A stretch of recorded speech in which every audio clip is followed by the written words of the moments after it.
तो और इसके अलावा ये तो बात ये हो गई, लेकिन जिस तरह की बात कर रहे हैं, इंडिया और पाकिस्तान में कोई पैरिटी तो है नहीं।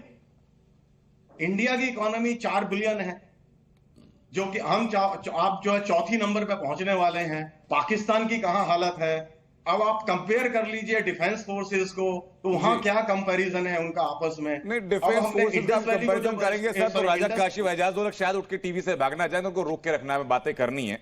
लेकिन सुशील सिंघल, एक बात का जवाब पहले मैं आपसे चाहूंगा, उसके बाद एजाज उल हक के पास जाऊंगा। ये जो आसिम मुनीर के छाती पर इतने सारे मेडल टंगे हुए, मेरे को समझ नहीं आता सर ये मेडल हैं कौन से, ये कौन सी जंग उन्होंने जीती है? हाँ, जंग उन्होंने अपने यहाँ जो लड़ाई कर रहे हैं ना तारीख तालिबान से, वो उसमें जो उन्होंने काम किए हैं, बलूचिस्तान में जो काम किए हैं, आई थिंक पख्तूनिस्तान में जो काम किए हैं, आई थिंक उसके बलबूते पे उन्होंने जो है वो तगमे लगा रखे हैं। महाराज आप बताइए जरा कि एक ऐसी फौज जिसने जिंदगी में एक जंग ना जीती हो, ये कौन सी मेडल लेके घूमते हैं और आज ये गिरे भव की दे रहे टीवी पे बैठ के? नहीं, ये पाकिस्तान से ये दोनों हमारे अतिथि कह लीजिए जी न्यूज पे हैं, इनसे एक बात पूछिए। जिस समय भारत ने हम लोगों ने एयर से हमला किया था इनके यहां पर, और उस हमले के बाद में उस समय के प्रधानमंत्री और उस समय के आर्मी चीफ, उन दोनों की कंडीशन क्या थी? रक्षा मंत्री की कंडीशन क्या थी? उनकी पैंट गीली हुई थी कि नहीं? ये बयान मेरा नहीं है, ये टीवी चैनल पे पाकिस्तानी लीडर्स का बयान है। क्या पाकिस्तानी लीडर्स भी झूठ बोलते हैं? इस बात को इनसे जवाब मांग लीजिए। और अगर वो सच बोलते हैं तो उस समय तो सिर्फ छोटी सी बिल्कुल एयर से हमला हुआ था, मैं आपकी बात इस बार तगड़ा होगा। जरा सीधी तस्वीरें दिखाते हैं, हमारे जी न्यूज के रिपोर्टर वहां पहुंच चुके हैं। आपको मालूम है गोलियां चल रही हैं, आपके पास छुपने के लिए कोई जगह नहीं हो, कब गोली लग जाएगी, कहां से गोली आ जाएगी, और जब 5 से 6 आतंकी लगातार अंधाधुंध फायरिंग कर रहे हो तो क्या मंजर रहा होगा, आप ये सोच के भी सहम जाएंगे। टीवी पर जब हम देखते हैं तो हमें है उतनी स्पष्ट नहीं पता चलती, लेकिन जब हम ग्राउंड पे आए तो हमें ये बात समझ में आई कि यहाँ पर जो निर्दोष व्यक्ति थे, जो सैलानी थे, वो उस वक्त किस दर्द में रहे होंगे, किस डर में रहे होंगे, उसकी कल्पना यहाँ आने पे हम कर सकते हैं। और ये जो मैं महसूस कर पा रहा हूँ कि सैलानियों को भागने तक की जगह नहीं मिली, छुपने तक की जगह नहीं मिली। अमूमन इसी तरफ से ये जो बैरिकेड्स लगे हैं, इसके उस तरफ से ही आतंकी आए होंगे। और देखिए एक टेंट यहाँ भी लगा हुआ है, उसको भी आतंकियों ने फायरिंग की, उस टेंट को भी उजाड़ दिया, यहाँ से लोग भागे। छोटे छोटे टेंट बनाए गए थे जिसमें सैलानी बैठकर यहाँ पे इस मौसम का लुत्फ ले रहे थे। कश्मीर का ये वो हिस्सा है जिसे कहा जाता है कि ये मिनी स्विट्जरलैंड है, जन्नत है, लेकिन इस जन्नत को जहन्नुम बना दिया इन आतंकियों ने।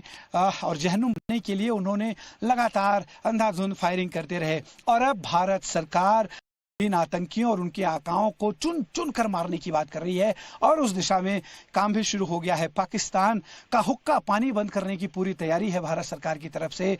पानी जो ट्रीटी हुई थी, उस ट्रीटी को जो है रद्द किए जाने की घोषणा कर दी गई है। इसके अलावा जो बॉर्डर था वो सील कर दिया गया है। वाघा बॉर्डर से आने वाले लोगों को, वाघा अटारी बॉर्डर से जो लोग गए हैं उन्हें वापस आने के लिए कह दिया गया है। इसके अलावा तमाम ऐसे स्टेप्स लिए जा रहे हैं भारत घुटनों पर लाएंगे। आतंक का सौदागर, आतंक का आका पाकिस्तान अब इस गुस्से को देखेगा, हिंदुस्तान की जनता का, हिंदुस्तान की सरकार का गुस्सा देखेगा, क्योंकि हिंदुस्तान के आम नागरिकों को मारने का जो यहाँ पे षड्यंत्र रचा गया, जो उन्हें मारा गया, उसका अब एक एक जो है बदला लिया जाएगा, चुन चुन कर बदला लिया जाएगा। प्रधानमंत्री ने बिहार में अंग्रेजी में जाकर जब ये ऐलान किया, उस वक्त ये समझ लीजिए कि उन्होंने एक तरह से पूरी दुनिया को मैसेज दिया है कि किसी को बख्शा नहीं जाएगा। इसके पहले उरी में जो स्ट्राइक हुआ था, जिस तरह से उरी में अटैक हुआ था, उसके बाद बाकायदा सर्जिकल स्ट्राइक हुई थी। पुलवामा में सीआरपीएफ के जवानों को जो है सुसाइड बॉम्बर द्वारा उड़ाया गया। इसके बाद एयर स्ट्राइक हुई, और अब पाकिस्तान के खिलाफ वो एक्शन होगा। प्रधानमंत्री ने साफ कहा है कि उसने सोचा भी नहीं होगा, उसके सोच से भी ज्यादा जो है उसके ऊपर एक्शन लिया जाएगा।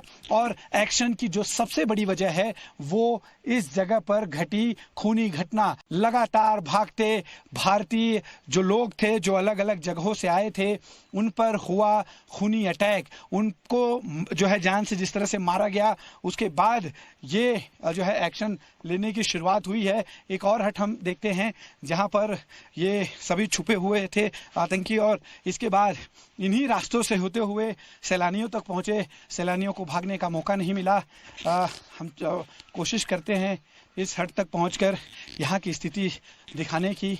देखिए, आप सोचिए, जब यहाँ पर घटना हो रही हो, आपके सामने मौत हो और आप अपने आप को बचा भी ना पाए, ये कितनी गंभीर बात है कि आप अपने आप को बचा नहीं सकते। भागते हैं तो जाहिर है AK-47 से जो गोलियां बरसाई गई उसका रेंज काफी होता है, और जो सैलानी थे वो इसी के शिकार हुए। पूरा देश एक साथ मांग कर रहा है कि आतंक के आकाओं पर एक्शन लो, आतंकियों को खत्म करो। देखिए, यहाँ पे भी किसी का कपड़ा छूटा है। यहाँ अमूमन बैठे रहे होंगे सैलानी, और जैसे ही फायरिंग होनी शुरू होगी उन्होंने अपना जैकेट छोड़ा, अपनी जान बचाते हुए यहाँ से भागने की कोशिश करी होगी। ये टेंट है, देखिए, इसे खोल के हटा दिया गया है। ये जगह पर भी छुप नहीं सकते थे, इसलिए सैलानियों ने भागने की पुरजोर कोशिश की होगी, जिसमें वो पूरी तरह से असफल रहे। कई सैलानी ऐसे थे जिनके परिवार के लोगों को मारा गया। महिलाएं जो बची थीं उन्हें ये कहकर छोड़ा गया कि मोदी को जाकर बताना, मोदी को जाकर ये स्थिति बताना। तो सोचिए, एक तरह से सीधे भारत सरकार, भारत की 140 करोड़ जनता को इन आतंकियों ने चुनौती दी है, आतंकियों के आकाओं ने चुनौती दी है, जिसकी सजा उन्हें अब मिलने की शुरुआत हो गई है। कैमरा पर्सन सन्नी पासवान के साथ अश्विन पांडे, जी मीडिया, बैसरन।